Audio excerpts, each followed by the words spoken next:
I'll get a damage trigger. Defensive trigger, please. I beg you.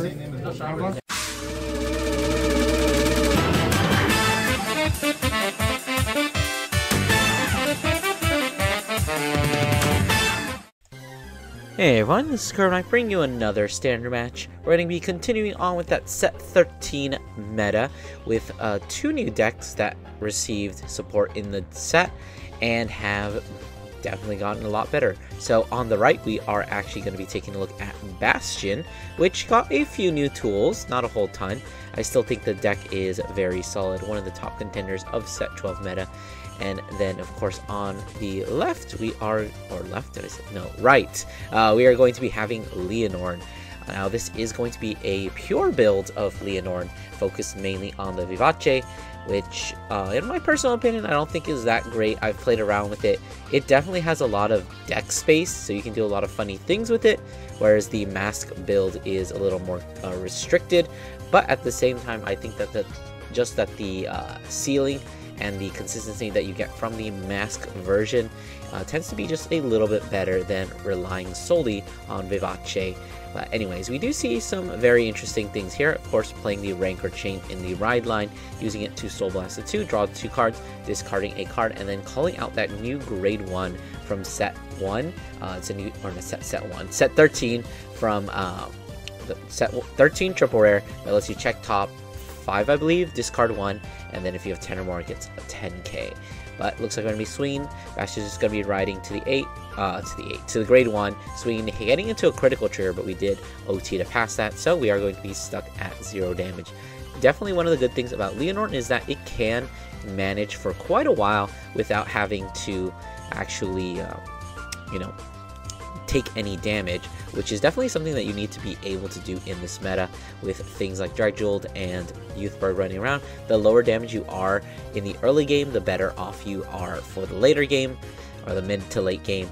But anyways, riding into the Tears Dragon, discarding the Mythiarch Habitat, and then of course just adding it straight on back. Gonna be activating that Mythiarch Habitat, which I think is just honestly right now one of the best cards in Stoicheia right now. Basically, it's just it feels like just an additional copy of every single card that you want to be seeing, just allowing you to check top 7 and kind of almost preventing you from whiffing, because you can actually call another copy and then just add it to your hand.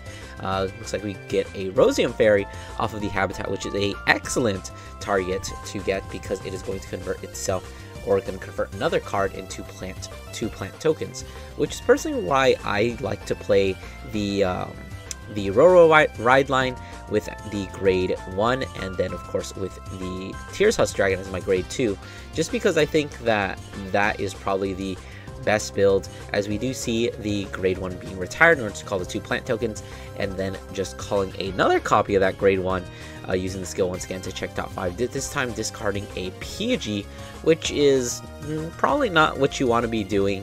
But if you take a look at those top 5 and that is your best option, if it's a choice between PG or one of the other four triggers you see there, obviously you want to pitch the PG just to deck them.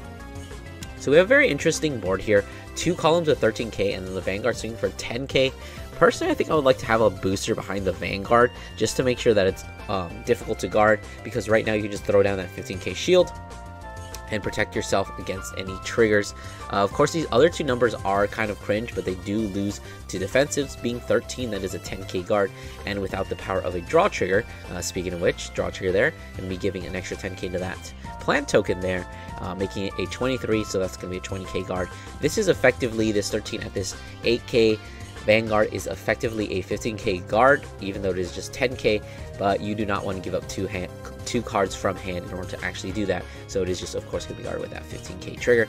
And then this other attack we're probably going to take because it's 23 and we don't want to give up 2 cards, so just going to be taking that. It's a good thing we ended up actually guarding all that, because one defensive would have shut it down that entire turn, but we didn't end up seeing it anyways.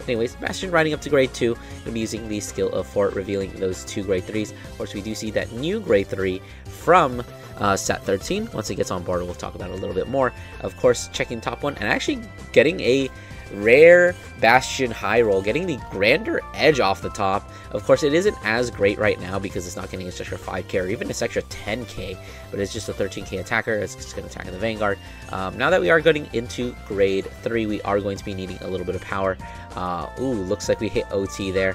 That might be a little more damage than we want, but personally, I think I might have just guarded this rear guard swing with a 5k and then just taken the Vanguard, or probably just do a 15k guard to the Vanguard. But of course, in this situation, you know, that would have backfired immensely because I would have just lost that 15k shield as we end up taking the 2 damage going to 3, which is definitely not what you want to be doing.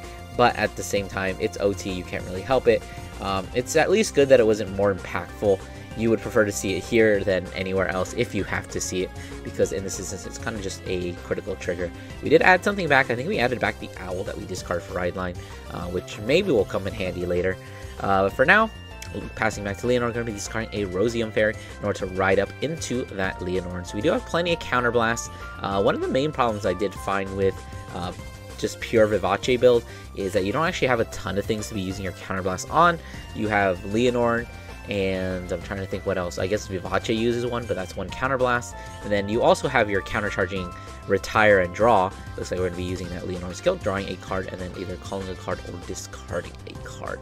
So if you're going to opt to call that Luster Dragon in the place of that plant token, which is very interesting.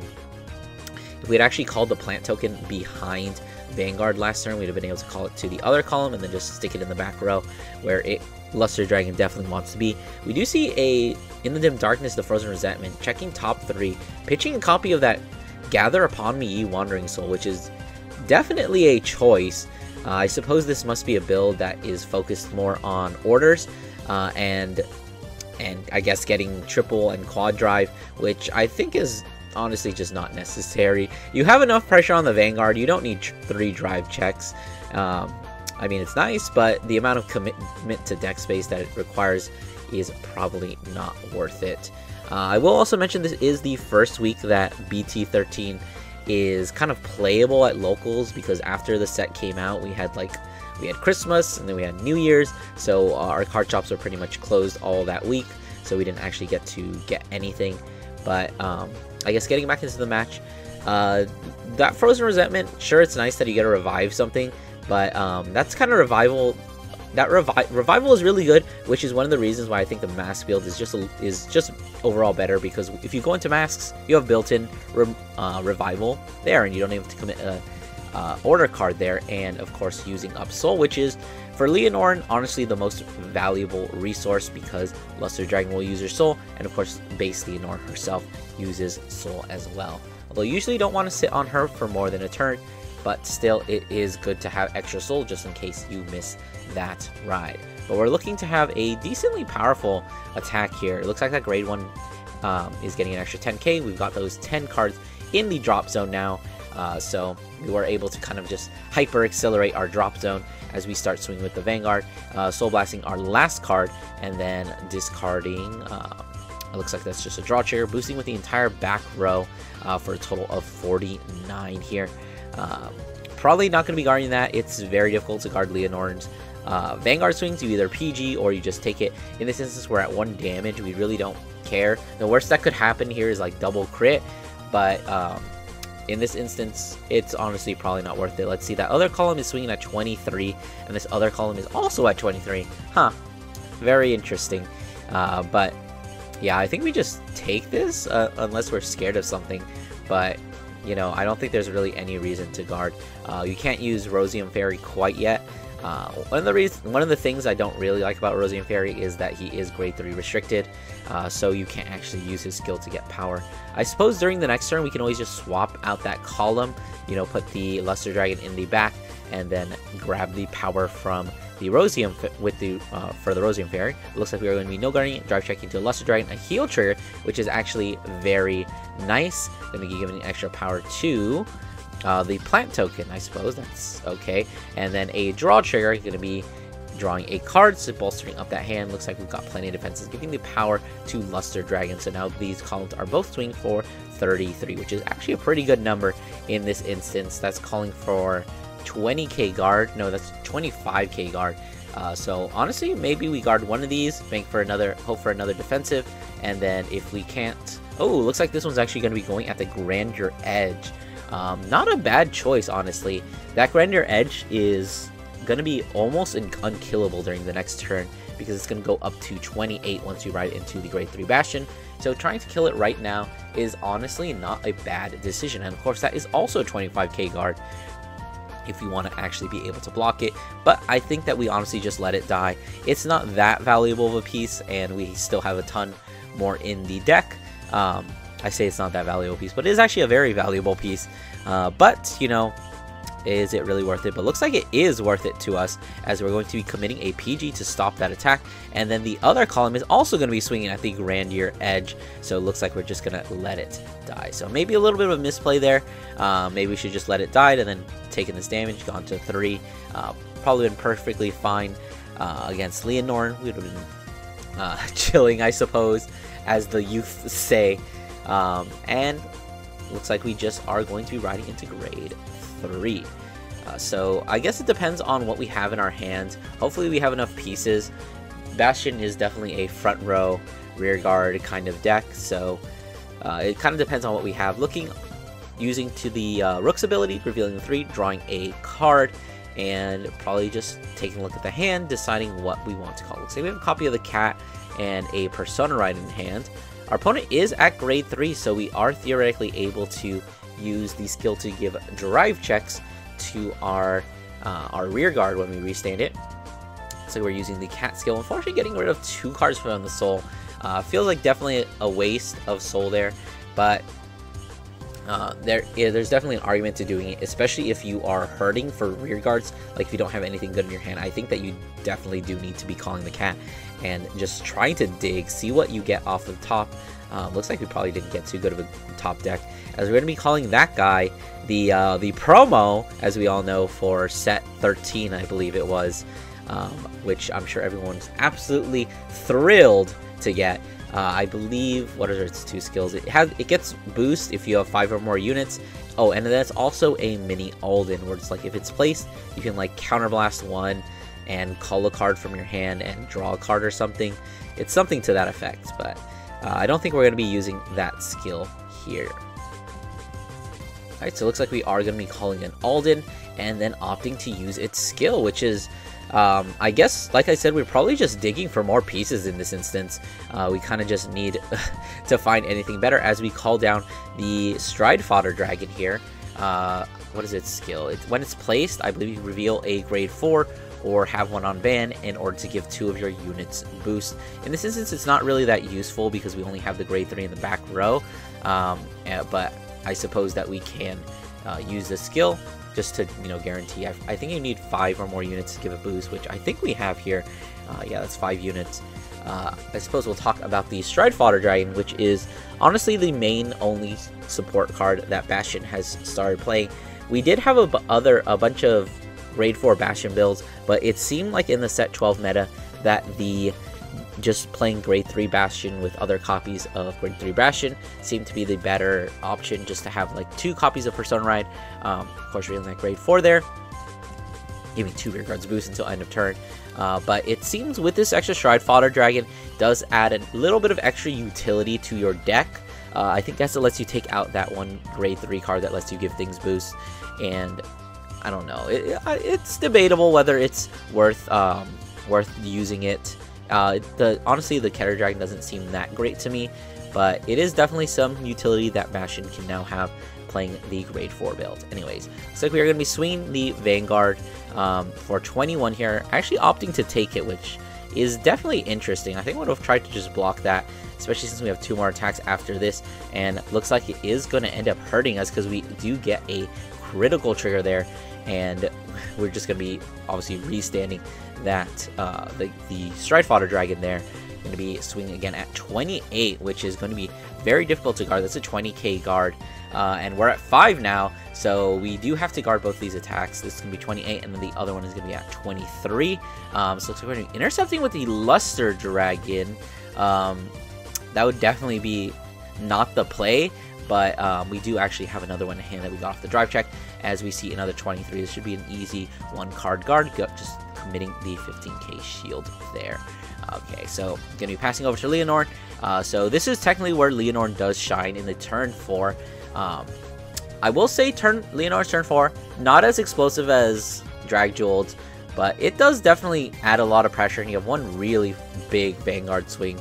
But unfortunately, that it's sometimes not enough. I feel like Vivace by herself is just not really what the deck needs as a finisher, but it is definitely still a strong card. We do have that Rosium Fairy, and we do actually still have that grade 1 that we can take the power from in order to, you know, do plays. So I'm going to be calling that Luster Dragon there in the front row.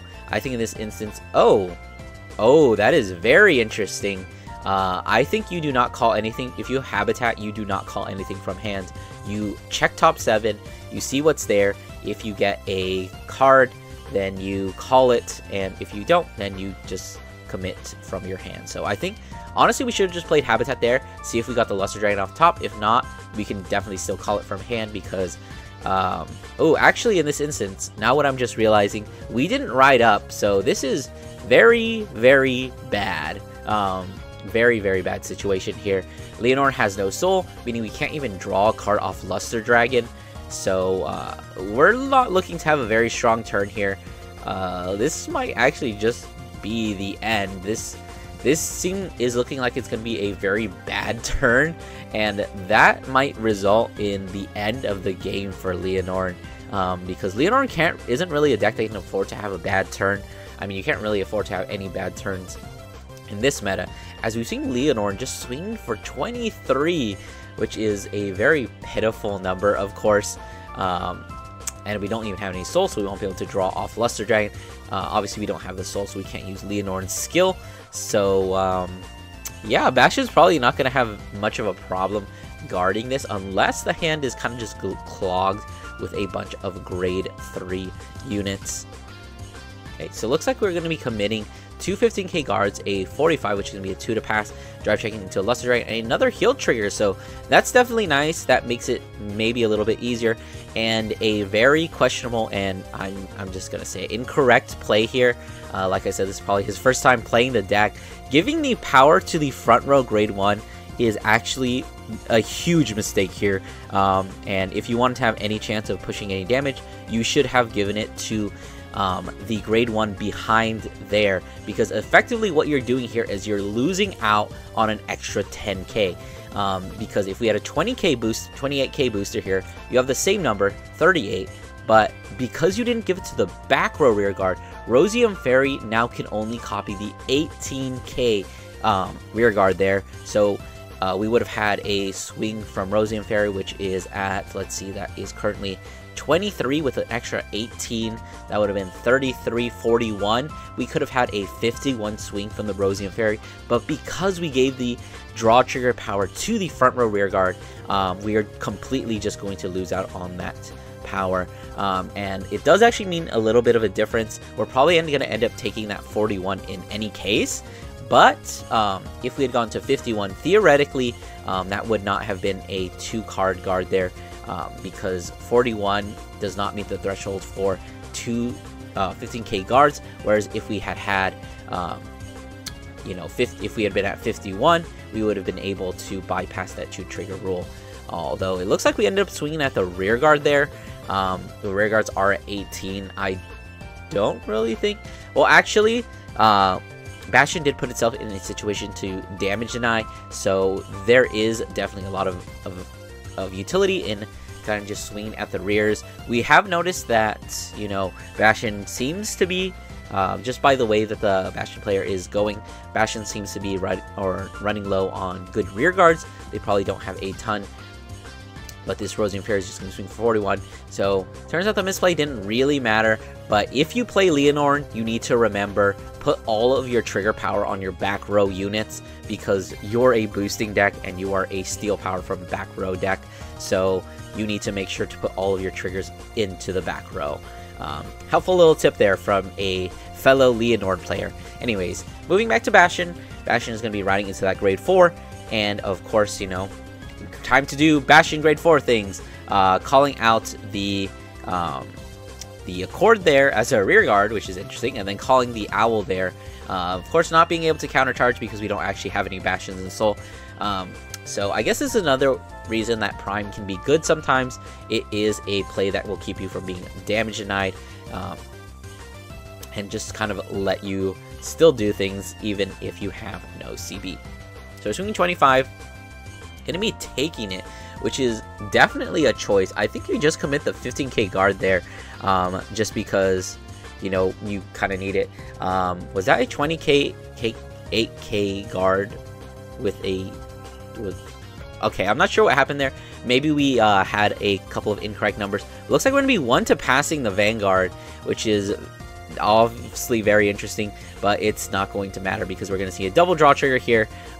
We still need to see a grade 3 in order to restand with Bastion, but it doesn't matter because this is going to be 6 damage. We saw that grade 3, but that is going to be the end of the match. I hope you guys enjoyed. Don't forget to do those YouTube things, like, comment, subscribe, and I'll see you guys in the next one.